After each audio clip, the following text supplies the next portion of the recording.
Halo guys, jadi mungkin kalian ngeliat di video gua yang sebelumnya tentang toko akuarium air laut di kota Bandung. Nah, jadi sebetulnya di toko itu tuh gua beli satu koral guys. Nah, koralnya tuh keren banget, warnanya keren.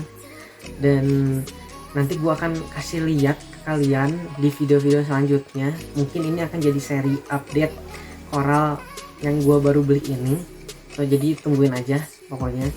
Nah, tapi di video ini itu gua akan ngasih lihat ke kalian semua cara-cara atau gimana sih cara menangani koral yang baru kita beli dari pedagang gitu. Apakah kita harus langsung masukin aja ke akuarium atau kita perlu aklimasi terlebih dahulu kayak ikan gitu, harus diaklimasi dengan air akuarium kita. So jadi pokoknya gua akan ngasih tips atau semacam tutorial gitu ya, tapi mungkin para reviewers yang pro gitu ya, mungkin kalian bisa komen kalau misalkan ada kesalahan-kesalahan yang gua lakukan selama ngasih tutorial ini gitu. Jadi pokoknya kita langsung let's go aja lihat. Oke guys, jadi ini adalah koral yang gua beli di toko ikan yang di video kemarin ya. Jadi ini adalah koral yang gua beli, yaitu koral polip cengkeh warna oranye. Jadi di sini gua akan kasih lihat apa aja sih yang perlu dilakuin ya ketika kita ini baru beli koral. Nah, jadi pertama pastinya wadah dulu, wadah. Jadi kita pindahin dulu koralnya ke sini. Habis itu ada juga centong. Jadi ini bebas sih, bisa pakai gelas atau apapun. Nanti gua akan jelasin kegunaannya ini apa. Dan betadine. Jadi buat teman-teman yang misalnya nggak punya coral dip, karena coral dip itu setahu gua mahal ya. Nah, pengganti coral dip adalah pakai betadine guys. Jadi buat para kaum low budget ya, coral dip bisa diganti pakai betadine. Jadi gua akan jelasin dulu. Jadi betadine ini tuh gunanya untuk mengeluarkan kotoran-kotoran atau hama-hama yang ada di koral yang kita beli. Nah, jadi kita tetesin ini biar nanti hama-hamanya tuh keluar tuh nanti akan gua kasih lihat pokoknya.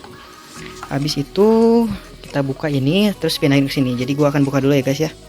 Oke guys, jadi ini adalah penampakan koral yang udah gua pindahin ya, si polip cengkeh ke mangkok gua. Tapi di sini kalian bisa lihat airnya tuh gua nggak tuang semua. Jadi nih airnya tuh masih ada ya sebenarnya. Tapi gua nggak tuang semua, cuma setengah lebih lah kira-kira. Karena di sini gua akan melakukan aklimasi. Jadi gua akan campur air laut punya gua masukin ke dalam sini. Biar si koral polip cengkeh punya gue ini biar bisa beradaptasi dengan air baru yang ada di main tank gua gitu. Jadi aklimasinya cara gua tuh kayak gitu sebetulnya. Tinggal ya ambil kira-kira 2 centong 3 centong doang, terus diantepin sejam gitu ya. Sambil nunggu nanti hama-hamanya keluar, barulah dimasukin ke main tank.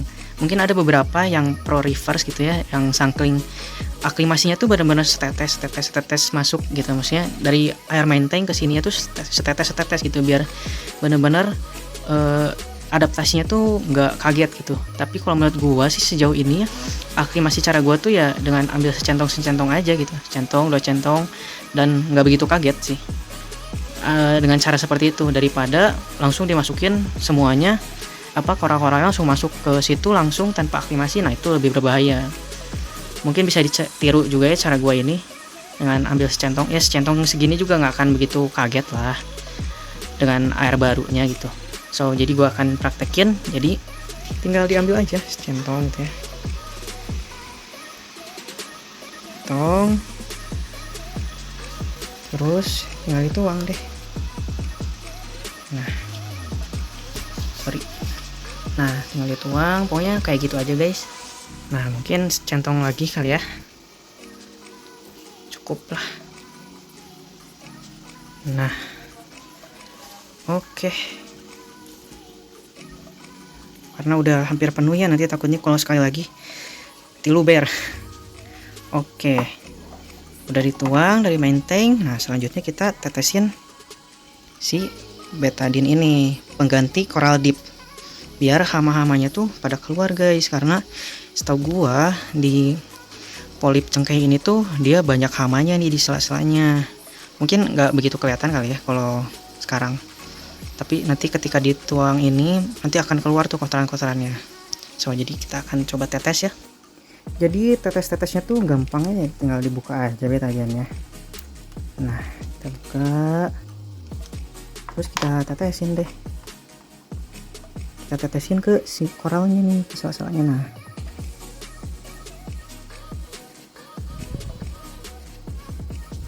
kalau gua sih nggak ada aturannya berapa tetesnya ya, sekiranya udah menutupi si koralnya aja guys, si betadine ini. Tapi jangan terlalu banyak juga, takutnya kesetresan dia. Apaan ini betadine, tetes-tetes. Nah tetes-tetes nggak akan mungkin langsung keluar ya nama-namanya di sini. Kita tunggu. Nah ini udah agak ini nih, udah agak kena semuanya. Koralnya udah cukup guys, tuh kalau kalian lihat. Nah ada kepiting tuh keluar tuh tadi, entah kepiting entah apa itu tadi. Ini kita lihat perjelas lagi, nggak kelihatan nih guys ya. Nah itu tuh guys, kelihatan nggak? Nah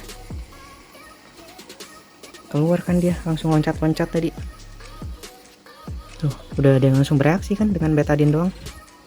So jadi dengan teknik betadine ini tuh cukup ampuh ya guys ya, mengganti coral deep. Tuh dia loncat-loncat lagi.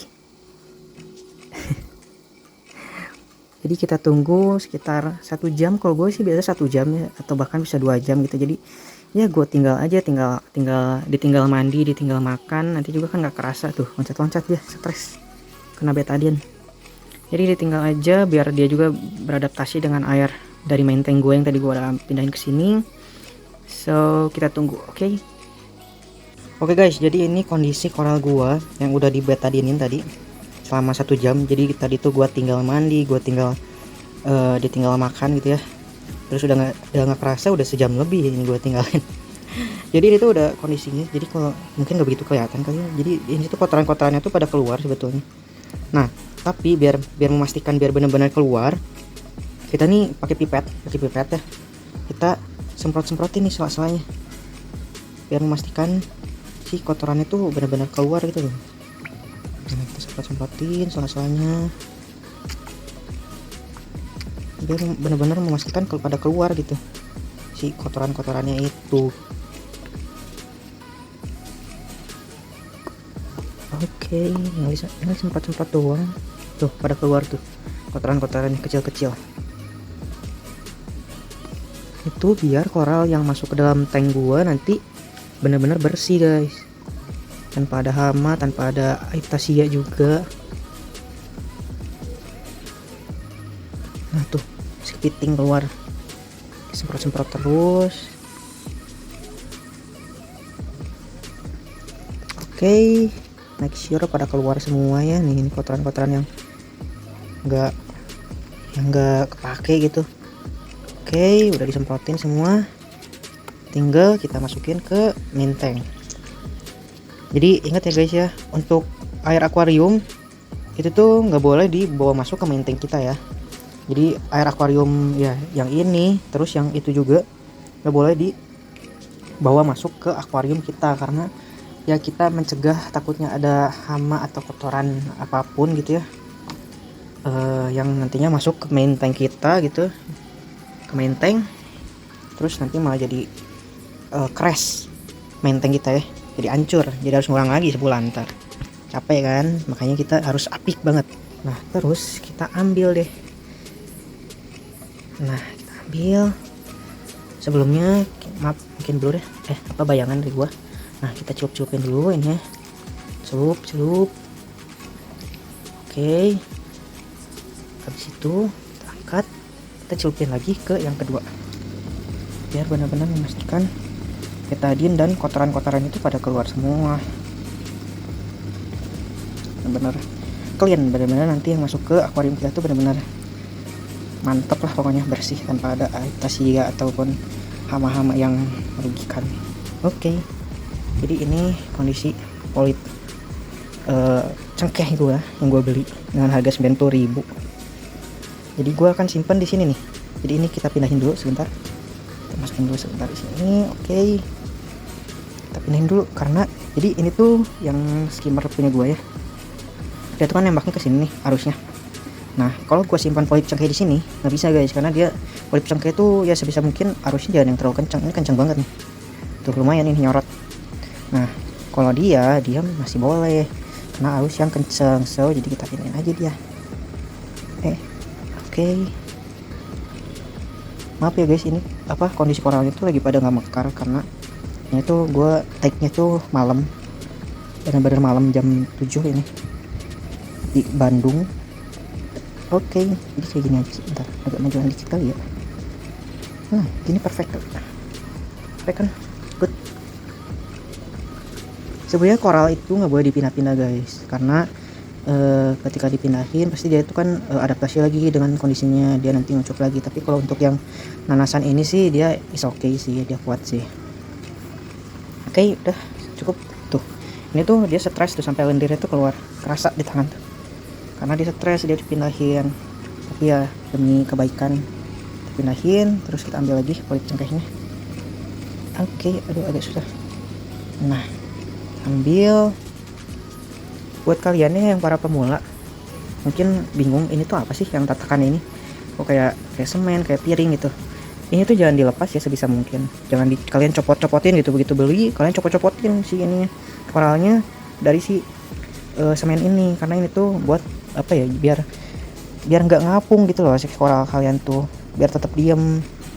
Kan ini kan ada arus nih, nanti kalau misalkan dia dilepas si semennya nanti nggak ada penopangnya, terbang-terbangan deh koral kalian. Posisikan dulu kira-kira yang terbaik di mana, dan sepertinya posisi terbaik seperti ini. Yes, kita mundurin lagi kali ya, sini good, di sini good. Oke, kita posisikan dulu. Nah ketika kalian ya para pemula ya, kalau masukin koral baru, kalian tuh bener-bener posisiinnya tuh yang benar-benar kalian suka gitu loh, dan kira-kira scape yang membuat scaping kalian tuh bagus. Jadi jangan asal nyimpen, karena kalau udah disimpan terus kalian nanti minggu depan kalian pindah-pindahin lagi, kasihan guys, nanti dia stres. Oke, sepertinya di sini sih good ya, walaupun masih agak goyang-goyang. Kenapa gue simpen sini? Biar nanti kalau ada koral baru disimpan di sini bisa. Ada lahan juga. Coba ya kita yang terbaik, kira-kira sip lah ya, segini lah ya. Oke. Masih agak goyang-goyang. Nah udah good kayak gini, sip. Oke, bagus ya kayak gini ya. Nah ini tuh kayak dia kondisinya ketika dia nggak mekar tuh kayak gini. Nanti kalau mekar pasti beda lagi. So jadi kalian tunggu aja ya video gua yang berikutnya. Gua akan membahas tentang goniopora. Jadi di situ gua akan membagikan pengalaman gua pelihara goniopora. Tapi ya gue bukan sebagai pro banget gitu ya. Di situ gue cuma berbagi pengalaman gue aja, karena gue sebelumnya udah punya goniopora kan. Nah gue ini kedua punya goniopora lagi, dan gue akan berbagi cerita ke kalian tentang pelihara goniopora yang baiknya gimana. Dan pokoknya nantiin aja, tungguin aja video gue selanjutnya. Oke, jadi mungkin video unboxing koralnya sampai di sini.